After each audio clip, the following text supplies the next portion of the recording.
Samantala, nagpositibo ang dalawang driver ng Solid North bus sa isinagawang mandatory drug test ng Land Transportation Office. Ito ang kinumpirma ni Transportation Secretary Vince Dizon sa ambush interview ng media sa NAIA kasunod ng malagim na aksidente sa ECTEX na ikinasawi ng 10 katao. Sasalang pa niya sa confirmatory test ang mga nagpositibo at maaring patawan ng habang buhay na pagbawi ng kanilang lisensya at iba pang kasong kriminal. Tiniyak ng kalihim na patuloy ang pagsusumikap ng gobyerno na siguruhing ligtas at maginhawa ang pagbiyahe ng publiko, salig sa direktiba ni Pangulong Bongbong Marcos. Samantala, isinailalim din sa Motor Vehicle Inspection Center ng LTO sa Zambales ang mga bus ng kumpanya kung saan 46 sa 276 na unit lamang ang pasado sa pamantayan ng roadworthiness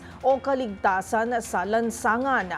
Patuloy pa rin ang pagsusuri ng LTO sa natitirang mga unit ng bus sa ngayon.